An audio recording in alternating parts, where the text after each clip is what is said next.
Hi பா, எல்லாம் எப்படி இருக்கீங்க? இன்றைக்கி நம்ம செனி வீட்டு சாப்பாடில் எல்லாருக்கும் ரொம்ப பிடிச்ச ஒரு ரெசிபி தான் பண்ண போகிறோம். என்னென்னு கேட்டிங்கன்னா மேகினாலே குழந்தைகள்லேருந்து பெரியவங்க வரைக்கும் எல்லாருக்குமே ரொம்ப பிடிக்கும். அந்த மேகி தான் இன்றைக்கி நம்ம பண்ண போகிறோம். ஞாயிற்றுக்கிழமை எப்போயுமே லேட்டாக தான் எந்திரிப்போம் இல்லையா? அப்போ எந்திரிச்சு என்ன பண்ணலான்னு பார்க்குறோம். டக்குன்னு மேகி இருந்தால் மேகி செஞ்சுருவோம் இல்லையா? அந்த மேகியை டேஸ்ட்டாக எப்படி பண்ணலாம் அப்படிங்கிறத தான் இன்றைக்கி பார்க்க போகிறோம். காய்கறி எல்லாமே போட்டு தான் பண்ண போகிறோம். அது எப்படி பண்ணலான்னு பார்த்துடலாம். ஃபஸ்ட்டு இதில் நான் காயெல்லாம் எடுத்து வச்சுருக்கேன். அதை கட் பண்ணிவிட்டு அதுக்கப்புறமா நம்ம தாளித்து விட்டுக்கலாம். நான் 4 பேர் சாப்பிடக்கூடிய அளவுக்கு 4 மேகி எடுத்திருக்கேன். அதுக்கு தேவையான காய் இந்த பச்சை பட்டாணி கொஞ்சம் உரித்து எடுத்திருக்கேன். கொஞ்சம் போட்டுக்கிட்டிங்கனாலே போதும். காய்கறியெல்லாம் அதிகமாக காய்கறி தேவையில்லை. கொஞ்சம் ஒரு பீன்ஸ் இருந்ததுன்னா ஒரு 4-5 பீன்ஸ், கேரட்டு ஒரு கேரட் இல்லைன்னா அரை கேரட் இந்த மாதிரி சேர்த்துக்கோங்க. நான் குட்டியாக ஒரு வெங்காயம் அதில் பாதி தான் சேர்த்துக்க போகிறேன். இதை வெட்டி எடுத்துடலாம். சின்ன வெங்காயத்துலேயும் அதுலேயும் ஒரு பாதி வெங்காயம் தான் எடுத்திருக்கேன். நிறைய வேண்டாம். நீல வாக்கிலே கட் பண்ணிக்கோ. ஒரே பச்சை மிளகாய் பாருங்கள், ஒரு பச்சை மிளகாய். அதுலேயே காரம் இருக்கும். குழந்தைங்களுக்கு காரம் பிடிக்காது அப்படின்னா நீங்கள் பச்சை மிளகாய் போட தேவையில்லை. பார்த்தீங்கன்னா தெரியும். இந்த பாருங்கள் 4 பீன்ஸ் தான் எடுத்திருக்கேன். அதையும் குட்டியாக கட் பண்ணிக்கலாம்.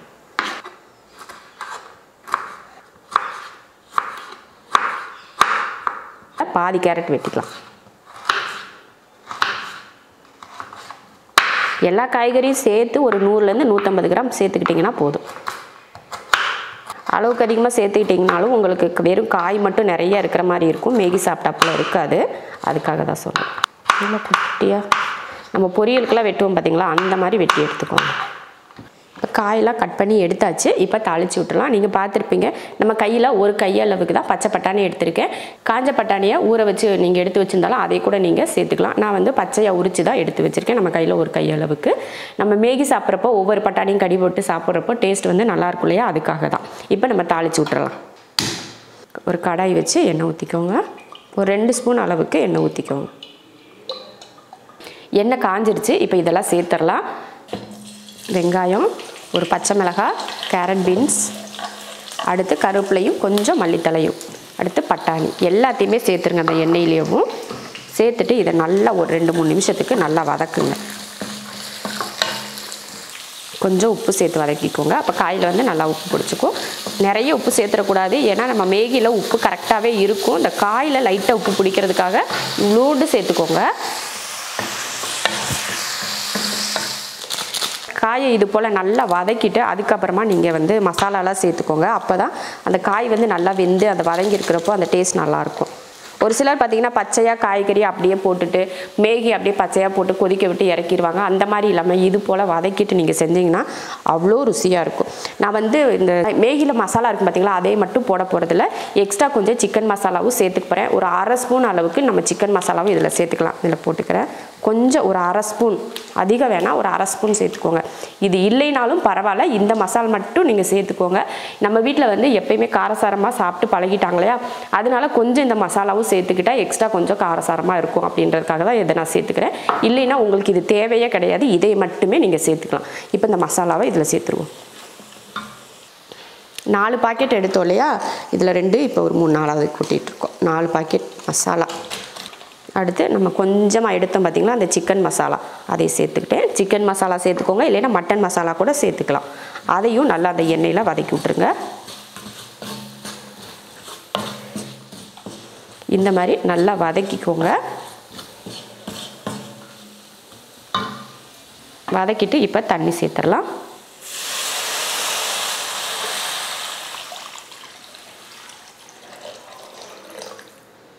தண்ணியெல்லாம் ஊற்றியாச்சு. உப்பு எதுவும் போடக்கூடாது. நம்ம காய் வதக்கிறதுக்காகமா கொஞ்சோண்டு உப்பு சேர்த்தேன். அது கூட உங்களுக்கு உப்பு அதிகமாக இருக்கும்னு தோணுச்சுன்னா நீங்கள் அந்த உப்பு கூட சேர்த்துக்க தேவையில்லை. மேகியில் இருக்க அந்த மசாலா இருக்க உப்பு மட்டுமே போதும். அதனால் எக்ஸ்ட்ரா உப்பு நீங்கள் சேர்க்க தேவையில்லை. கொஞ்சம் மட்டும் அந்த காய் வதங்கிறதுக்காக மட்டும் சேர்த்துக்கிட்டிங்கன்னா போதும். இந்த பேக்கெட்டுக்குள்ளே பார்த்தீங்கன்னா இது போல் 4 மேகி இதுக்குள்ளே இருக்கும் இல்லையா, அந்த 4 மேகிக்கும் நான் ஒரு மேகிக்கு இதில் 1 செம்பு கணக்கு தண்ணி வச்சு நான் ஊற்றியிருக்கேன். ஏன்னா நம்ம மேகி சாப்பிட்றப்ப பார்த்தீங்கன்னா சில நேரங்களில் வரன்னு இருக்கும். அப்படி எடுத்தோம்னா அந்த மேகி இப்படியே ஒரு மாதிரி நார் மாதிரி வரும் பார்த்தீங்களா, அந்த மாதிரி இல்லாமல் நல்லா சாஃப்டாக வெந்து சாப்பிட்றதுக்கே கொஞ்சம் கொலகொலப்பாக இருந்தால் தான் மேகி சாப்பிட்றதுக்கே ருசியாக இருக்கும் இல்லையா. அதனால தான் நான் இந்த செம்பில் எப்பயுமே 1 செம்பு, இந்த ஒரு மேகிக்கு கரெக்டாக 1 செம்பு 3/4 செம்பு அளவுக்கு தண்ணி ஊற்றுவேன். அந்த கணக்கில் தான் இதில் 4 செம்பு தண்ணி ஊற்றிருக்கேன் 4 மேகிக்கு. இப்போ இது நல்லா கொதிச்சு வரட்டும். அதுக்கப்புறமா நம்ம இதெல்லாம் சேர்த்துக்கலாம். அப்புறம் எல்லாரும் நினைப்பீங்க என்ன இப்படி இன்ஸ்டன்ட் வாங்குறத எல்லாத்தையுமே நீங்கள் ப்ரொமோட் பண்ணுறீங்க, இதை என்கரேஜ் பண்ணுறீங்க அப்படின்னு சொல்லிட்டு நிறைய பேர் கமெண்ட்டில் அந்த ஆச்சி பிரியாணியில் சொல்லியிருந்தீங்க. அது வந்து நான் வந்து உங்களை என்கரேஜ் பண்ணலை, உங்களுக்கு பிடிச்சா வாங்கிக்கோங்க, இல்லைன்னா வேண்டாம் அப்படின்னு சொல்லி தான் சொன்னேன். அந்த பிரியாணி வந்து ரொம்ப ஓஹோன்னு டேஸ்ட் இருக்குது அப்படின்னு நான் சொல்லக்கல. ஏன்னா ஒரு சிலர் ஒரு கமெண்ட்டில் வந்து சொல்லியிருந்தாங்க, நீங்கள் இந்த பிரியாணியோட உண்மையான ரிவ்யூவை நீங்கள் சொல்லலை அப்படின்னு சொல்லியிருந்தீங்க. நான் பிரியாணியோட நீங்கள் வீடியோவை ஃபுல்லாக ஸ்கிப் பண்ணாமல் பார்த்துருந்தீங்கன்னா தெரிஞ்சிருக்கும் நான் எந்த மாதிரி ரிவ்யூ கொடுத்துருந்தேன்னு. பல பேருக்கு அது புரிஞ்சிருந்துச்சு, ஒரு சிலருக்கு புரியாமல் நீங்கள் கமெண்ட்டில் சொல்லியிருந்தீங்க. அதே போல் தான் இந்த மேகியும். நம்ம மேகி சாப்பிட்றது தப்பு தான், அது வந்து சரி கிடையாது, உடம்புக்கு கெடுதலாக தான் இருக்கும். ஆனால் என்னைக்காவது ஒரு நாள் சாப்பிட்றது நம்ம டேஸ்ட்டுக்கு அது கொஞ்சம் நல்லாயிருக்கும் அப்படின்றதுக்காக ஒரு நாள் மாற்றத்துக்காக சாப்பிட்டுக்கலாம், தப்பு கிடையாதுன்னு தான் நான் நினைப்பேன். உங்களுக்கு அது விருப்பம் இல்லைன்னா நீங்கள் சாப்பிடக்கூடாது. மேகி எப்படி நல்லா டேஸ்ட்டாக செய்யணும் அப்படின்னு சொல்லி கேட்டவங்களுக்காக மட்டும்தான் நான் இதை செஞ்சு காட்டுறேன். இது எனக்குமே விருப்பம் இல்லை, இந்த மேகி செஞ்சு காட்டுறது அப்படின்னு சொல்லிட்டு எனக்கு விருப்பம் இல்லை தான். அது இருந்தாலும் நமக்கு என்கிட்ட வந்து இதை செஞ்சு கொடுங்கக்கா, இதுக்கு நீங்கள் செய்கிறது எப்படி இருக்குது, டேஸ்ட் எப்படி இருக்குன்னு நாங்கள் பார்க்கணும் அப்படின்னு சொல்லிட்டு கேட்குறவங்களுக்காக தான் இந்த மேகியை நான் இன்றைக்கி செஞ்சு காட்டுறேன். எங்கள் வீட்லேயுமே மேகி சாப்பிடுவோம், சாப்பிட மாட்டோன்னு சொல்கிறதுக்கு இல்லை. பசங்களுக்கு மேகினா ரொம்ப பிடிக்கும், அதுக்காக டெய்லி நாங்கள் எங்கள் வீட்டில் மேகி சாப்பிட்டுக்கிறதில்ல. எப்போவாவது வாங்கிட்டு வருவோம், அதை எப்போயாவது அவசரத்துக்கு இந்த மாதிரி காலையில் லேட்டாக எழுந்திரிப்போம் இல்லையா, அப்போ சாப்பிட்றதுக்கு ஏதாவது வேணும் அப்படின்னு நினைக்கிறப்போ இந்த மாதிரி அவசரத்துக்கு எடுத்து செஞ்சுப்போம், அவ்வளோதான். பெரும்பாலான வீட்டில் பார்த்தீங்கன்னா ஞாயிற்றுக்கிழமை ஆச்சுனாலே லேட்டாக காலையில் பிரேக்ஃபாஸ்ட் வந்து லேட்டாக தான் சாப்பிடுவாங்க, 11 மணி இப்படி தான் சாப்பிடுவாங்க. அதுக்கப்புறமா தான் நான்வெஜ்ஜோ இதெல்லாம் செஞ்சு மதியத்துக்கு அப்புறம் லஞ்ச் பண்ணி சாப்பிடுவாங்க. அந்த மாதிரி தான் இன்றைக்கி எங்கள் வீட்லேயும் லேட்டாக எழுந்திரிச்சு லேட்டாக செஞ்சிட்ருக்கோம். இது பிரேக்ஃபாஸ்ட் கூட கிடையாது, அது என்னமோ சொல்லுவாங்க பிரஞ்சா, அது போல் தான் இன்றைக்கி இதை செஞ்சிட்ருக்கோம். இப்போ தண்ணி நல்லா கொதிச்சிருச்சு, இப்போ மேகி சேர்த்துடலாம். ஒரே கொதியில் பட்டாணி வந்து நல்லா வெந்திருக்குமா அப்படின்னு நினைப்பீங்க, நல்லா வெந்திருக்கு பாருங்கள். வெந்து ரெண்டாக உடைய ஆரம்பிச்சிருச்சு பாருங்கள். நம்ம வதக்குறதுலேயே அதில் பாதி வெந்துடும். இந்த மாதிரி கொதிச்சு வேகிறப்போ அது வெந்து வரக்கு சரியாக தான் இருக்கும். நம்ம காஞ்ச பட்டாணி வேக வைக்கிறோம் பார்த்தீங்களா, அதுக்கு தான் லேட் ஆகும். இந்த மாதிரி பட்டாணியெல்லாம் சீக்கிரம் ரெடி ஆயிடும். இப்போ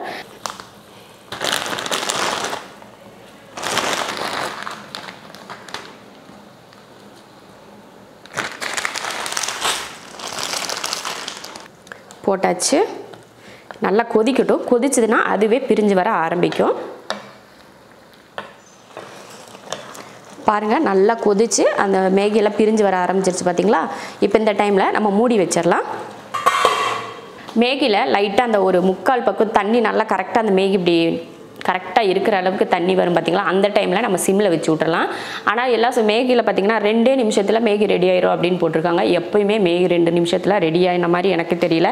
நம்ம இன்ஸ்டண்ட்டாக கடைகளில் போயெல்லாம் பார்க்குறோம் மேகி, இந்த பிளாக் தண்டருக்குலாம் போனோம்னா மேகி சாப்பிட்டோம்னா அங்கேயே பார்த்தீங்கன்னா 10 நிமிஷம் 15 நிமிஷம் கழிச்சு மேகியே கொண்டு வந்து தருவாங்க. அந்த மாதிரி டைம் தான் எடுக்கும். சும்மா ஒரு பாக்கெட்டில் ஒரு 2 நிமிஷம் அப்படின்னு சொல்லி போட்டால் எல்லாம் ஆசையில் வாங்குவோம் அப்படின்றக்காக தான் 2 நிமிஷம். கண்டிப்பாக 2 நிமிஷத்தில் ரெடி ஆகவே ஆகாது.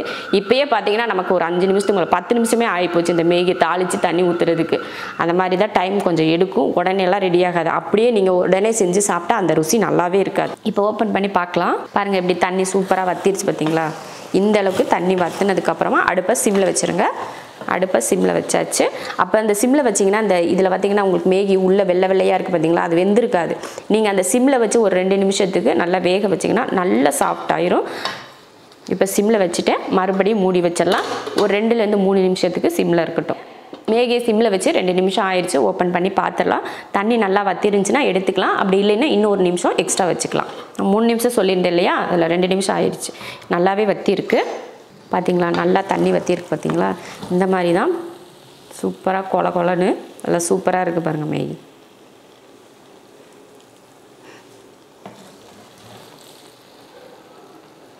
இப்போ அடுப்பை ஆஃப் பண்ணி விட்டுறலாம். மேகி ரெடி ஆயிடுச்சு. இப்போ சாப்பிட்றதுக்கு எடுத்துடலாம் மேகி. பாருங்க, சூப்பரான ஒரு மேகி ரெடி ஆயிடுச்சு. மேகியை பொறுத்த வரைக்கும் எப்பயுமே சுட சுட சாப்பிட்டா தான் நல்லாயிருக்கும். நம்ம கையில் தொட முடியாத அளவுக்கு சூடாக இருந்து எடுத்து சாப்பிட்டா தான் டேஸ்ட் அருமையாக இருக்கும். இதே சில்லுன்னு ஆற வச்சுட்டிங்கன்னா இதை சாப்பிடவே முடியாது, அந்தளவுக்கு டேஸ்ட் நல்லா இல்லாமல் போயிடும். அதனால செஞ்ச உடனே முடிஞ்ச அளவுக்கு எல்லாம் ரெடியாக வந்ததுக்கப்புறம் சாப்பிட வந்து உட்காந்ததுக்கப்புறமே இந்த மேகி செஞ்சு கொடுத்தீங்கன்னா ஈஸியாக முடிஞ்சிடும் உங்களுக்கு. இல்லைன்னா ஆறி போய் வேஸ்ட்டாக போயிடும். இப்போ சூப்பரான ஒரு மேகி ரெடி ஆயிடுச்சு. இது போல் மேகி நீங்களும் வீட்டில் செஞ்சு பார்த்துட்டு எப்படி இருக்குன்னு சொல்லிட்டு கமெண்ட்டில் மறக்காமல் சொல்லுங்கள். அதே போல் நீங்கள் மேகி வாங்கி செஞ்சு சாப்பிடுங்கன்னு சொல்லி நான் என்கரேஜ் பண்ண கிடையாது. நீங்கள் எப்போவாவது மேகி செஞ்சீங்கன்னா இது போல் செஞ்சு பாருங்கள். அவ்வளோதான். பிடிச்சிருந்தா லைக் பண்ணிவிட்டு ஷேர் பண்ணிவிட்டு நம்ம செரின் வீட்டு சாப்பாடு சேனலை சப்ஸ்கிரைப் பண்ணி பக்கத்தில் இருக்க பெல் ஐக்கானை கிளிக் பண்ணி வச்சுக்கோங்க. இப்போ நம்ம மேகி சாப்பிட்லாம்.